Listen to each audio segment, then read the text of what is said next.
Hi, Ryan. How you doing? Okay, if he freaks out, he'll come up here. We'll be okay. All right, thank you very much, everyone. I can't tell you how inspiring actually the last 3 presentations have been. And I'm really here to talk about how China has inspired me to see things differently, be it through technology, education, and design. I'm here to talk about redefining sustainability in China, and I can't tell you a better place to talk about how, you know, the framework around the future, which we've seen here, is being defined here. And for me, the last 15 years that I've spent here, you know, in sustainability, you're probably thinking, okay, he's an environmentalist, he's going to tell me to plant trees and stop using paper and plastic. That carbon is evil, that we need to be worried about the globe warming up, global warming, and that we have to save the polar bears. Now, this is a narrative that I'm sure that all of you have heard, you've read, you've been told is important, but I know it's probably not your highest priority. And honestly, after 15 years of living in Shanghai, I get it. I understand why the global narrative around sustainability isn't what it should be. And I also understand how the context of China is actually going to be the future of sustainability, much like what we saw the future of tech and the future of kind of what we've been learning in the past. So for me, this is my experiment. This is my playground. This is my laboratory where every day I get to go outside and really watch this city buzz. And I don't know how many of you actually just stand outside and kind of watch the city move, the lights, the people, the activity that's all going on here, what makes this place great. And it doesn't really matter if it's day or night. I mean, this place is on fire. But what you're seeing here is systems. You know, the urban system, energy, water, consumption, education, healthcare, how people live and work. This is what sustainability has become for me. But what's interesting, after 25 years in Asia, is that this is not just a China story. This is a story about urbanization. It's a story about economic development. It's a story about progress. And it doesn't matter if you're in Shanghai, Hong Kong, or Singapore. This is something that we're seeing over and over again. But when it comes to sustainability, not just redefining it, but the solutions and who's going to be driving the solutions, it's also here. And this is what excites me as well. It excites me because at the end of the day, it's about people. Cities are here for people, and every day, you know, every year, 30 million Chinese are moving from the countryside, from villages, from farms, into cities. It was in Shanghai, you know, the East Coast was bright red for 25 years. Everyone moved here. But as we've been seeing, that's changing. China's redefining itself, as we heard in the first presentation. The economy's changing, the expectations are changing, and how people move around are changing.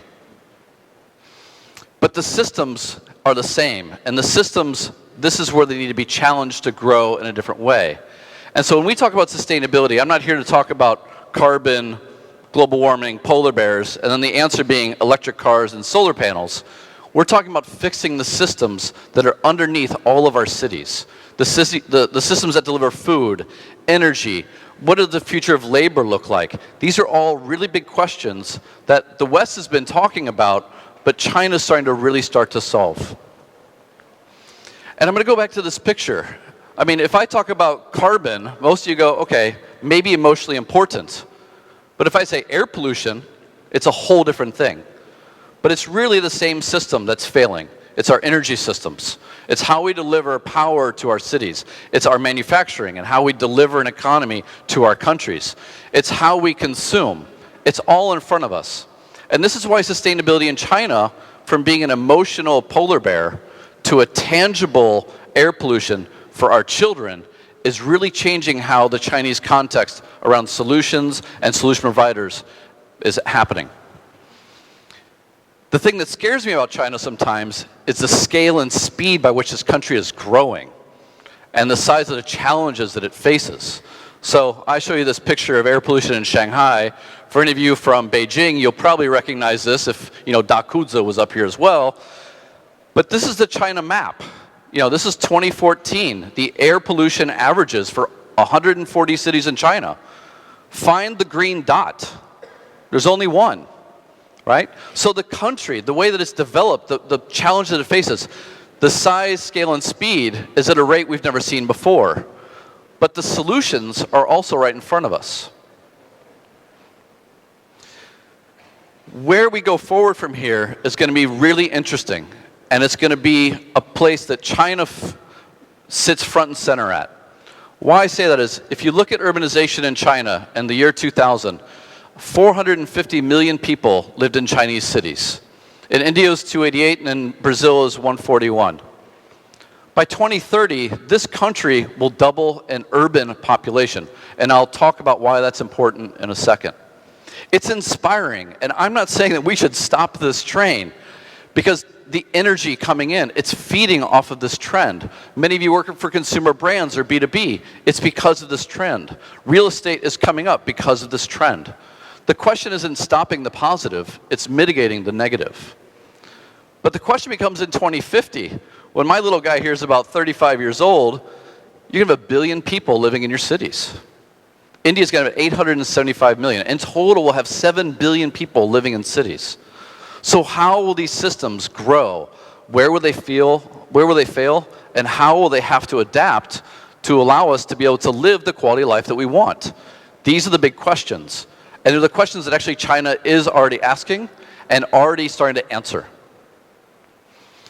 For me, if I look at this, consumerization is something that we definitely have to talk about. And in China, this has been the hottest market for 10 years. If you look at the Alibaba Singles Day, right? How many of you have seen this out in front of your office buildings or on your streets? The billions of packages every day that our cities consume. But do you know where it goes? When you've taken out that pair of shoes, that new hat, your new laptop, where does the packaging go? Packaging is a resource.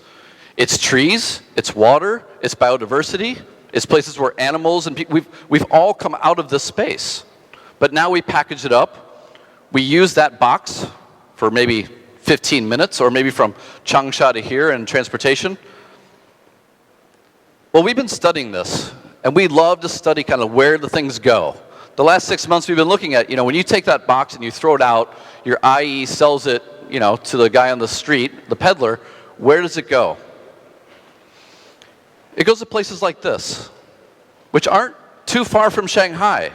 And what's amazing is that paper and packaging that you've thrown away becomes a resource very quickly. It feeds into an economy that China has developed. In the West, we're told you should reduce, reuse, recycle. Throw your paper into this bin. The city will take it away. The city pays for that to happen. But what we found on the financial crisis is when you have that kind of a model, people stop recycling. The city stops recycling. They just take it to the landfill. It's no longer a resource, it's a complete waste. But in China, to go from your house through the recyclers, through this process, it takes 3 to 5 days before it ends up here. And I apologize for the quality, but this is a paper and packaging plant not too far from Shanghai. I actually threw a piece of paper into the garbage and I watched it go. And it ended up at this complex in about 12 hours. It went from this stack up at the top, which is all paper and packaging that's being recycled. And what's interesting is, you can't see it, this is the size of a normal truck. So we're talking kilometers of paper that's coming out of the city. But it ends up in the white pile, which is new paper and packaging, in under 2 days. So you throw that box out after Singles Day. Within 3 days, it's a new box. Because Shanghai can't keep up with your waste. There's 5 official landfills, 2 will be closed in the next 6 months, that leaves 3. There's an economic value to the resource. There's an economic value to being sustainable in China that doesn't exist other places. And this is fascinating, because what it drives innovation, it drives entrepreneurship, it drives everything. But let's talk about food, because I'm sure that most of you are a little bit more interested in food than you are maybe about packaging. Some of you will probably look at food and go, wow, okay, that looks like a great meal. It's obviously chunjie, right, because we have the hongbao. Where does your food come from? What happens to it when you've stopped eating? This is something that we look at. This is something that we're keenly worried about, because you have the food, water, energy nexus. Over the last 40 years, China's food patterns have changed dramatically. When you move from the farm into the city, the way that you eat completely shifts. You start from a basic diet and you move into a high protein diet. This red line is per kilo, per year, per person of pork. In 1979, the average Chinese individual ate 10 kilos of pork per year. Now, in 2016, 2017, the average rural Chinese still only ate 14 kilos. Not a big difference. You eat it on special occasions. If price inflation goes up, you don't matter. You still buy it because you're raising it. But in the city, it's gone from 10 at the bottom left to 68 kilos per year. Now, that sounds like a lot. We all get a little bit heavier, right? Like that's a problem. Obesity we talk about. But do you talk about the water? To make this work, China now has to import about 70% of its soy meal, right? Soybeans. Soybeans feed cattle, feed pig, feed our protein sources, our animal-based protein sources. China's ability to produce its own soy has capped at about 14 to 16 million tons a year. But to make sure that our plates are affordable, you now have to import 90 million tons. And where does that come from? It doesn't come from your backyard, it comes from around the world. The US alone, 30 million tons of soy. Brazil, 32 million. Australia is another 30 million. But what gets really fun is when you start looking at the water footprint of these crops, just soy alone from America is 60 trillion liters of water that you're importing every year. And why are you doing that? Well, China's a very dry country. So again, how are you going to feed your cities with food when you need this water for the cities? Now, if you look at this chart, and I apologize, it's a little bit weird, the green would highlight agriculture, the use of water for agriculture. Shanghai doesn't really produce as much agriculture as it used to.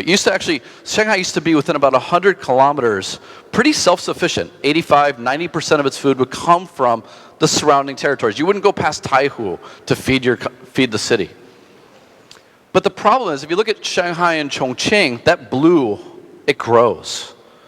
And that's our light bulbs.